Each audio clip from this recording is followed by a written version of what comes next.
Hi hello ಎಲ್ರಿಗೂ ನಮಸ್ಕಾರ. Welcome back to foodie fashion world. ಇವತ್ತು ನಾನು ನಿಮಗೆ ನಮ್ಮ ಅಜ್ಜಿ ಕಾಲದಲ್ಲಿ ಚಟ್ನಿ ಪುಡಿನ ಹೇಗೆ ಮಾಡ್ತಾ ಇದ್ರು ಅಂತ ತಿಳಿಸ್ಕೊಡ್ತಿದ್ದೀನಿ. ಅದಕ್ಕೆ ಇವತ್ತು ನಮ್ಮ ಅಜ್ಜಿನೇ ನಿಮಗೆ ಚಟ್ನಿ ಪುಡಿ ಮಾಡೋದನ್ನ ತೋರಿಸ್ಕೊಡ್ತಾ ಇದ್ದಾರೆ. ಮೊದಲಿಗೆ ಬಾಣಲಿಗೆ ನಾವು ಶೇಂಗಾ ಬೀಜನ ಹಾಕಿಬಿಟ್ಟು ಚೆನ್ನಾಗಿ ಹುರ್ಕೋಬೇಕು. ಹೀಗೆ ನಾವು ಚೆನ್ನಾಗಿ ಸಿಪ್ಪೆ ಬಿಡ್ಕೊಡೋವರೆಗೂ ಹುರ್ಕೊಳ್ತಾ ಇದ್ದರೆ ನಮಗೆ ಚಟ್ನಿ ಪುಡಿ ಇನ್ನೂ ರುಚಿಯಾಗಿ ಬರುತ್ತೆ. ನೋಡಿ, ಈ ಥರ ಫ್ರೈ ಆಗೋವರೆಗೂ ಹುರ್ಕೋಬೇಕು. ಹುರ್ಕೊಂಡು ಈ ಥರ ಸಿಪ್ಪೆ ಬಿಟ್ಟಿರುತ್ತೆ.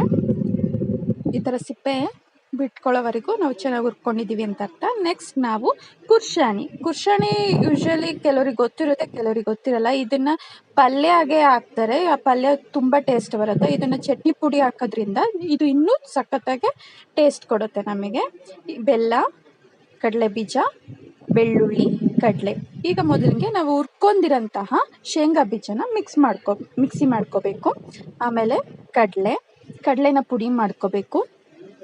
ಕಡಲೆನ ಪುಡಿ ಮಾಡಿ ಮತ್ತು ಶೇಂಗಾ ಬೀಜನ ಪುಡಿ ಮಾಡಿರ್ತೀವಲ್ಲ ಅದ್ರ ಜೊತೆಗೆ ಸೇರಿಸ್ಕೋಬೇಕು. ನಂತರ ನಾವು ಕುರ್ಷಾಣಿ ಹುರ್ಕೊಂಡಿರ್ತೀವಲ್ಲ ಅದನ್ನು ಕೂಡ ಒಂದೊಂದನಾಗಿ ರುಬ್ಕೋಬೇಕು. ಈ ಥರ ಸಪ್ರೇಟಾಗಿ ರುಬ್ಕೊಳ್ಳೋದ್ರಿಂದ ನಮಗೆ ಮಿಕ್ಸ್ ಮಾಡೋಕ್ಕೆ ಅನುಕೂಲ ಆಗುತ್ತೆ.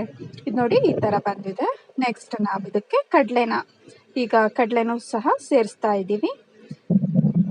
ಕುರ್ಷಾಣಿ ಏನು ಸ್ವಲ್ಪನೇ ನಾವು ಹುರ್ಕೊಂಡಿರ್ತೀವಲ್ಲ, ಒಂದಾದ್ಮೇಲೆ ಒಂದನ್ನೇ ಸಪ್ರೇಟಾಗಿ ಫುಲ್ ಗ್ರೈಂಡ್ ಆಗೋ ತನಕ ಅಲ್ಲ, ಸ್ವಲ್ಪನೇ ಒಂದಾದ್ಮೇಲೆ ಒಂದು ಅರ್ಧನೇ ನಾವು ಮಿಕ್ಸ್ ಮಾಡ್ಕೊಳೋದ್ರಿಂದ ಚೆನ್ನಾಗಿ ಬ್ಲೆಂಡ್ ಆಗುತ್ತೆ. ಅದು ಚೆನ್ನಾಗಿ ನಾವು ಮಿಕ್ಸ್ ಮಾಡೋಕ್ಕೆ ತರಿಯಾಗಿ ಬರುತ್ತೆ. ನೋಡಿ, ಈ ಥರ ತರಿ ಆಗಿದೆ. ಸ್ವಲ್ಪ ಉಪ್ಪು ಖಾರದ ಪುಡಿನ ಸೇರಿಸ್ಕೋಬೇಕು. ನಾವು ಮಿಕ್ಸಿಗೆ ಉಪ್ಪು ಖಾರದ ಪುಡಿನ ಸೇರಿಸ್ಕೊಂಡ್ರೆ ಅದು ಅಂಟಾಗುತ್ತೆ. ಸೊ ನಾವು ಅದಕ್ಕೆ ಈ ಮಿಕ್ಸ್ ಮಾಡಿರೋ ಅಂಥದಕ್ಕೆ ನಾವು ಉಪ್ಪನ್ನು ಮತ್ತು ಖಾರದ ಪುಡಿನ ಹಾಕಿ ಈ ಥರ ಮಿಕ್ಸ್ ಮಾಡ್ಕೋಬೇಕು. ನೋಡಿ, ನಮ್ಮ ಅಜ್ಜಿನೇ ಕಲಿಸ್ತಾ ಇದ್ದಾರೆ. ಈ ಕೈಯಲ್ಲಿ ಕಲಿಸೋದ್ರಿಂದ ರುಚಿ ಇನ್ನೂ ಜಾಸ್ತಿ ಆಗ್ತಾ ಹೋಗುತ್ತೆ. ನೋಡಿ, ಇವಾಗ ಮತ್ತೆ ತರಿ ಆಗಿರುತ್ತಲ್ಲ ಈ ಚಟ್ನಿ ಪುಡಿ, ಮತ್ತೆ ಅದನ್ನು ನೈಸ್ ಆಗೋವರೆಗೂ ರುಬ್ಕೋಬೇಕು.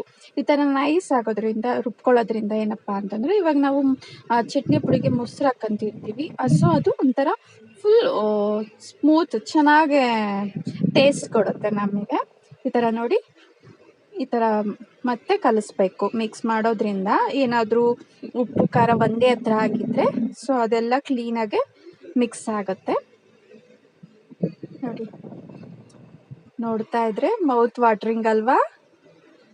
ಸೊ ನೀವು ಒಮ್ಮೆ ಟ್ರೈ ಮಾಡಿ ಹೇಗಿತ್ತು ಅಂತ ನನಗೆ ಕಮೆಂಟ್ ಮಾಡಿ ಗಾಯ್ಸ್. ನೋಡಿ, ಈ ಥರ ಪುಡಿ ಆಗಿರಿ, ಏನು ಉಂಡೆ ಥರ ಇರುತ್ತೋ ಮಿಕ್ಸ್ ಮಾಡೋದ್ರಿಂದ ಅವೆಲ್ಲ ಪುಡಿ ಆಗುತ್ತೆ. ನೋಡಿ, ಇವಾಗ ರೆಡಿ ಆಗಿದೆ. Thanks for watching.